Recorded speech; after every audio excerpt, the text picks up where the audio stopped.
Olá, meus queridos, graça e paz. Estamos aqui para mais uma reflexão na Palavra de Deus e eu quero compartilhar com você o que está escrito aqui no livro sagrado do Senhor. Salmo capítulo 5 e o verso 3 diz assim: Escuta minha voz logo cedo, Senhor. Toda manhã te apresento meus pedidos e fico à espera. Que interessante, né? Aqui é mais um salmo do salmista Davi, que nós percebemos aqui, interessante na sua fala, quando ele se inclina perante o Senhor e diz: escuta minha voz, Senhor. E percebe aqui, logo cedo pela manhã, o salmista Davi diz. Interessante aqui nesse verso que ele diz: toda manhã te apresento meus pedidos e fico à espera. Parece um pouquinho com a gente, não é? Quantas vezes você se coloca diante da presença de Deus logo cedinho pela manhã e aí você fica à espera para que Deus responda aquilo que você pediu ao Senhor. E o salmista daqui também não era diferente. Ele fala: toda manhã te apresento os meus pedidos e fico à espera. Olha que interessante, no mesmo livro de Salmo, capítulo 116, e o verso 1, eu quero compartilhar com você também, falando sobre a espera.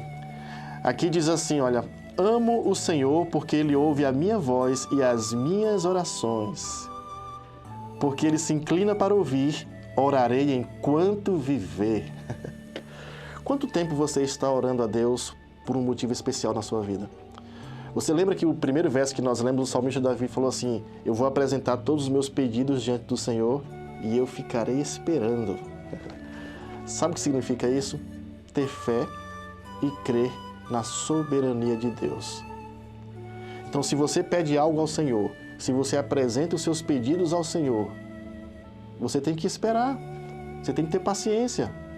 E o salmista Davi vai dizer aqui nesse outro verso que nós lemos aqui no Salmo 116, que ele diz o seguinte: olha, sabe por que eu amo o Senhor?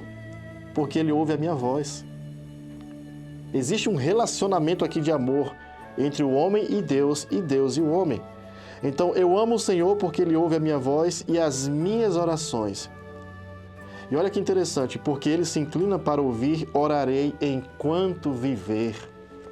Então, percebe que falar com Deus, a oração, é importante, não somente um dia, 2 dias, 3 dias, ou quando nós sentimos uma necessidade, não. A oração, ela faz parte da vida, a oração faz parte do dia. É por isso que é muito importante começarmos falando com Deus todos os dias. E o salmista Davi, ele faz isso, né? Então, assim, logo cedo pela manhã, apresento os meus pedidos ao Senhor e eu ficarei esperando. Que maravilha, né? Então, que você também tenha esse princípio, que possamos ter esse princípio de apresentar ao Senhor os nossos anseios, pedir ao Senhor de fato, porque Ele pode dar todas as coisas. É Ele quem pode. Se existe alguém que pode resolver aquilo que nós precisamos, é Deus. Então tenha esse relacionamento com Deus e confie: Senhor, está aqui diante do Senhor os meus pedidos e eu ficarei esperando. Sabe, você precisa falar assim com Deus. Relacionamento, falar com Deus como se Ele fosse seu amigo. Senhor, está aqui diante do Senhor as minhas necessidades e eu ficarei esperando. E sabe, eu amo o Senhor porque o Senhor me ouve, ouve as minhas orações. É por isso que eu orarei enquanto eu viver. E se você fala com Deus aqui na terra, você falará com Deus por toda a eternidade. Entende isso? Então sempre ore ao Senhor. Vamos falar com Deus? Senhor, nosso Deus e Pai, muito obrigado, Senhor, pelo privilégio que temos de falar contigo através da oração. E sabemos, ó Deus, que o Senhor já tem feito o que é de melhor para cada um de nós. Mas assim como disse o salmista Davi, apresentamos a Ti os nossos pedidos e o Senhor sabe justamente do que nós precisamos. E nós estaremos esperando, Senhor, o melhor do Senhor para as nossas vidas. Perdoa os nossos pecados. Obrigado, Senhor. Nós te agradecemos em nome de Jesus. Amém.